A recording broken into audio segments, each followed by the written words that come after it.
Hello friends, welcome to my channel and thanks for watching this video. So we have ended with a green session as far as the last Friday of the Wall Street is concerned, which is indeed a very good sign.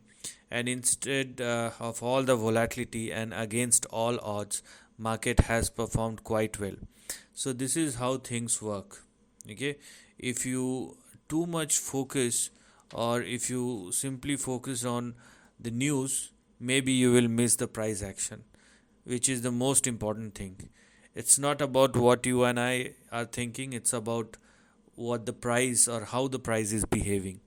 So with this we will start analyzing uh, what has happened in the last 1 week on the Wall Street and what may probably happen in the upcoming weeks. So I'll welcome you all to another session of USA Weekly Market Report series, where all the major indices closed in green, at least in green, 0.5% to 1%. Dow Jones jumped the best. We will discuss about that and we will talk about the rest of the charts. I mean, there are lots of talks which are going on across borders or across the world, be it related to economy or geopolitics, and obviously wars which are going on for quite some time. And the way things are, it may continue for the upcoming years as well. So we all need to live with it, and they are not so good things, but this is how things are working right now. So let's start analyzing the chart. And the reason this is probably one of the reasons why Dow Jones performed the best, where both Nasdaq and S&P moved 50 half a percent, whereas Dow Jones moved 1%. I'll explain you why. First of all, uh, Dow Jones is a laggard when you compare with both Nasdaq and S&P 500, and that's why the leg room for recovery is way more, or Dow Jones must catch up its speed to match them. So now, because we have a fresh breakout above 43,193, which will now become your support, and we have 42,800 on the downside as far as the stop loss is concerned, whereas on the upside we have these two levels as our next big target or resistance. So as far as Dow Jones are concerned, if Dow Jones continue to trade and sustain above 43,193, then the next two targets are 44,838 and 45,100. So this is the next big range which has now become active. Now let's talk about Nasdaq. And when we are looking at the price chart of Nasdaq recovered all. This is what you can clearly see, and a fresh breakout or a fresh uptrend has already started as far as the price chart of Nasdaq is concerned. So this is where the difference lies, where Dow Jones is recovering, is in a recovery mode, whereas Nasdaq has already recovered and made a fresh breakout above 20,150 and 20,265. Obviously these two levels are our support and stop loss, so make sure that Nasdaq continue to trade and sustain above both these levels. But with this fresh breakout, fresh uptrend has already started in this case, and what you want to see in the near term, or the least which one can expect in the near term for Nasdaq, if it continues to trade and sustain above 20,265, then we have a range in between 22,200 and 22,800. So this is the range which has now become active, and that's what you need to focus on.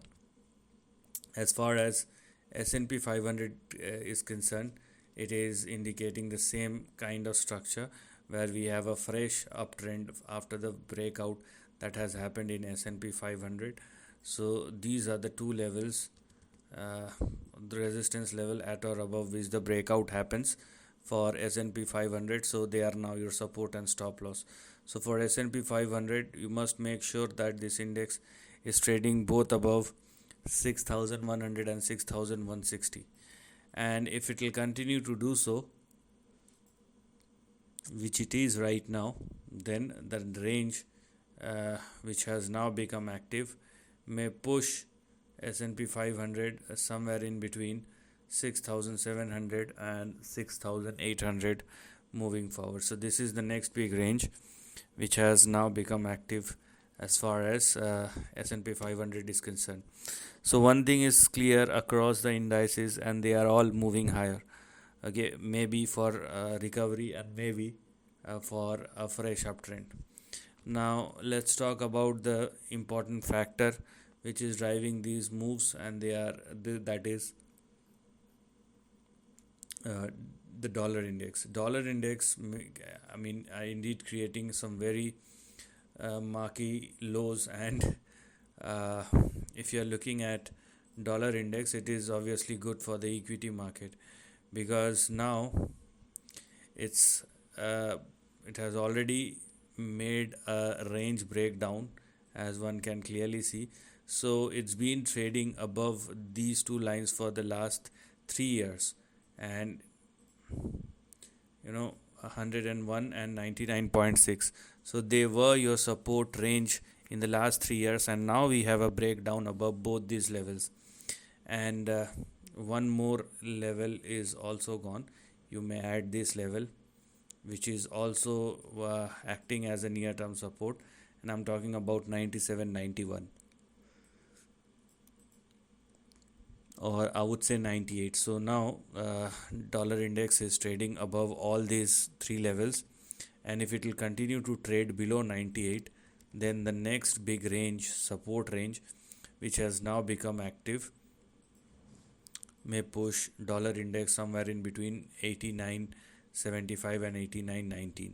So this is the range which has now become active as far as upcoming months are concerned. And if this is the way, or if this is the next potential move for dollar index, then we are looking at some very big moves in the equity market. So if you are thinking about something, on the downside, you better be extremely cautious, because price is saying something else.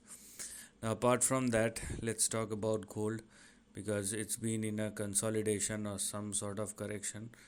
And let's see. So this is the price chart of gold futures, and gold futures is indicating some sort of fatigue and correction. So it's centered in between a range. Let me show it to you.